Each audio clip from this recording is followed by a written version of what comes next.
NR Congress கூட்டணியிலிருந்து பாஜக வெளியேற வேண்டும் என்று பாஜக எம்எல்ஏக்கள் டெல்லியில் இருக்கக்கூடிய தேசிய தலைவர்களை சந்தித்து வலியுறுத்தி இருப்பதாக அண்மை தகவல் வெளியாகிட்டு தொடர்பாக வெளியாகக்கூடிய ஆடியோ ஒன்றை தற்போது கேட்கலாம்.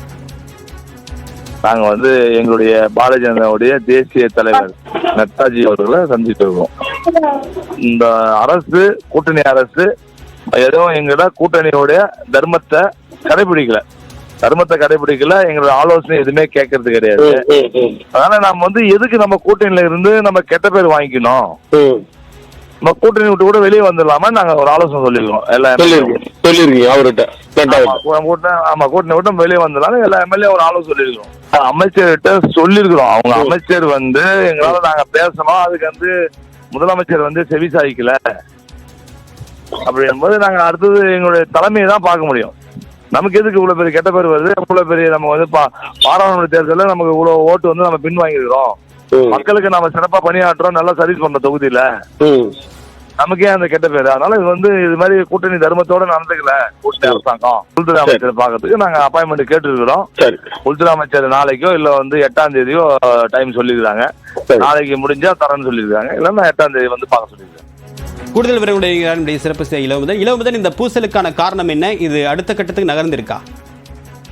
நிச்சயமாக பாஜக சட்டமன்ற உறுப்பினர் பொறுத்தவரை முதலில் இருந்தே முதலமைச்சருடன் மோதல் போக்குகள் இருந்து வந்தார்கள்.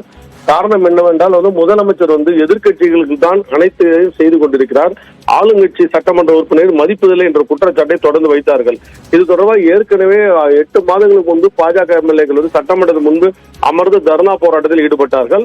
இதன் பிறகு உள்துறை அமைச்சர் தலையிட்டு அதை அமைதிப்படுத்தினார்.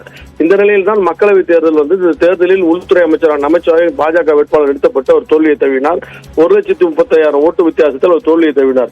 இது தொடர்பாக பேச வேண்டும் என்று பாஜக சட்டமன்றத்தில் முதலமைச்சர் அணுகியதாகவும் அவர் சந்திக்க மறுத்ததாகவும் கூறப்படுகிறது.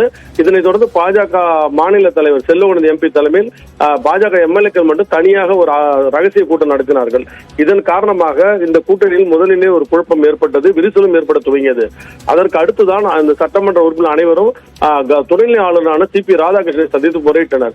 அப்பொழுது அரசியல் ரீதியாக தான் எந்த உதவியும் செய்ய முடியாது, அரசியல் என்றால் நீங்கள் பாஜக தலைமையை போய் சந்திங்கள் என்று கூறினார். இதன் அடிப்படையில் தான் தற்போது பாஜக எம்எல்ஏக்கள் டெல்லியில் முகாமிட்டுள்ளனர். இவர்களுடன் பாஜக மாநில தலைவரான செல்வகணபதி எம்பியும் சென்றுள்ளார். அவர்கள் இன்று தேசிய தலைவர் நட்டாவை சந்தித்தான் இந்த கோரிக்கை வைத்திருக்கிறார்கள். முதலமைச்சர் இந்த நிலை தொடர்ந்து நீடித்தினால் 2026 பாஜகவுக்கு பெரிய பின்னடைவை ஏற்படுத்தும். தொகுதியை பொறுத்தவரை அனைத்து பகுதியிலும் மக்களுக்கு நம்ம சிறப்பாக பணியாற்றும் பொழுது ஏன் நம்ம சட்டமன்ற மக்களவை தேர்தலில் தோல்வியை தழுவினோம் என்பது குறித்து பேச்சுவார்த்தை நடத்த அரசு தரப்பில் யாரும் வரவில்லை. எங்களுடைய அமைச்சர் பாஜக அமைச்சர்களும் இந்த பேச்சுவார்த்தை வராத காரணத்தால் டெல்லியில் முறையீடு சூழ்நிலை ஏற்பட்டதாக பாஜக எம்எல்ஏக்கள் தெரிவித்திருக்கிறார்கள். இதன் காரணமாக பாஜக என்ஆர் காங்கிரஸ் இடையே ஒரு கூட்டணியில் விரிசல் ஏற்பட்டுள்ளது. தேவா, உங்களுடைய தகவலுக்கு நன்றி இளவுமுதன்.